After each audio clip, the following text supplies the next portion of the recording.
क्या हुआ जब केदारनाथ यात्रा पर जाती एक बस गिरी खाई में, तो उसके बाद महादेव शिव का एक ऐसा अनोखा चमत्कार घटित हुआ जिसे देखकर आपके भी रोंगटे खड़े हो जाएंगे। दोस्तों, देवों के देव महादेव शिव से भला कौन परिचित नहीं है।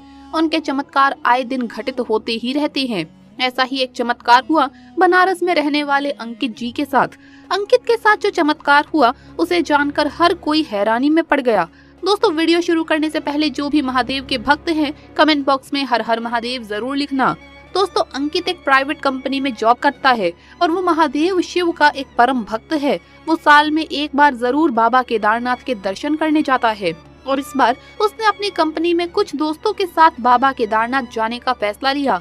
एक दिन सभी ने मिलकर केदारनाथ जाने का प्लान बनाया और जाने की तैयारी शुरू कर दी और वो कुल 12 लोग थे। इसीलिए अंकित ने छोटी बस यानी ट्रैवलर मंगा ली थी।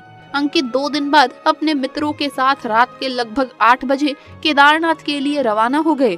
उन सभी का सफर लगभग 2 दिन का होने वाला था। वो सभी बड़ी ही भक्ति भाव से महादेव के जय जयकार लगाते और भजन गाते हुए आगे बढ़ रहे थे। देखते ही देखते उन्होंने पहले दिन का आधा सफर पूरा कर लिया था। दूसरे दिन सूर्य अस्त हो चुका था। उस दिन अंकित की बस घने जंगल वाली मोड़ से गुजर रही थी और जंगल बड़ा ही सुनसान था। दूर दूर तक एक भी व्यक्ति दिखाई नहीं दे रहा था।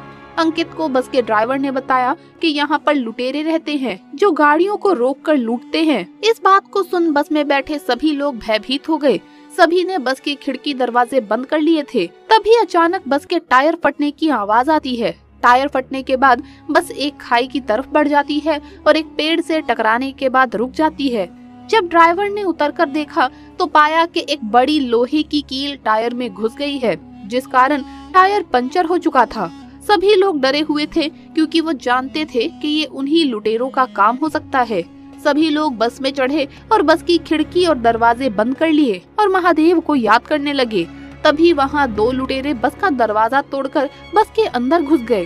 ड्राइवर ने उन्हें रोकने का प्रयास किया, परंतु उन्होंने ड्राइवर को धक्का मारकर बस से नीचे फेंक दिया। वो सभी के पास से ही कीमती सामान लूटने लगे और सबसे पीछे बैठा हुआ अंकित महादेव को याद करते हुए मदद के लिए गुहार लगा रहा था कि कुछ ही देर में लुटेरे सभी से कीमती सामान लेकर भागने लगे कि तभी वहाँ एक अनजान साधु व्यक्ति आया और वो बम बम भोले चिल्लाते हुए लुटेरों से बोला कि सामान वापस कर दो। सारे लुटेरे उस साधु को देखकर पहले तो खूब हंसे, फिर अपना हथियार दिखाते हुए उसे मार्ग से हटने को कहा, पर वो साधु मुस्कुराता रहा और वहीं पर खड़ा रहा। तब गुस्से में एक लुटेरा उस साधु को धक्का देने के लिए जैसे ही पास गया तो फिर जो हुआ उसे देखकर हर कोई दंग रह गया। लुटेरा व्यक्ति उस साधु को मात्र स्पर्श करने से ही जमीन पर गिर पड़ा।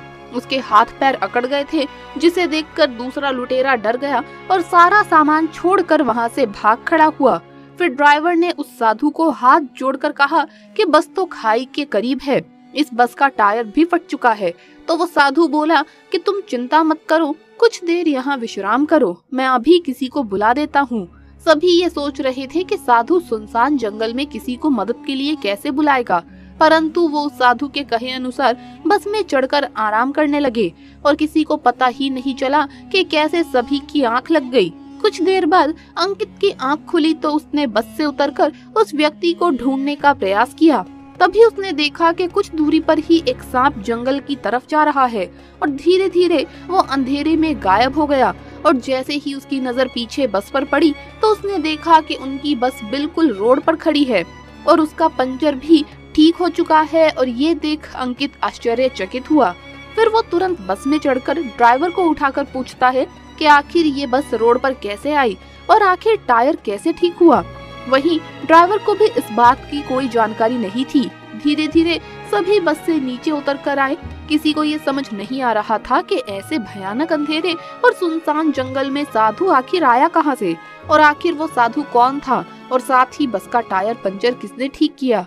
अंकित समझ गया था कि वो साधु कोई साधारण साधु नहीं था, वो यकीनन महादेव ही थे जो अंकित की गुहार को सुन उनकी मदद के लिए आए थे। और सभी ने महादेव शिव का जयकारा लगाया और केदारनाथ की तरफ निकल पड़े। तो दोस्तों, इसी बात पर सच्ची श्रद्धा से कमेंट्स में जरूर लिखिए हर हर महादेव। दोस्तों, एक गांव में खेत के समीप घटित एक ऐसी घटना सामने आई है जिसे सुनकर हर कोई दंग रह गया। दोस्तों, आप यकीन नहीं करेंगे कि क्या सच में ऐसा भी हो सकता है। राजस्थान के छोटे से गांव में खेत के समीप एक कुएं में इच्छाधारी नाग और नागिन का जोड़ा रहा करता था।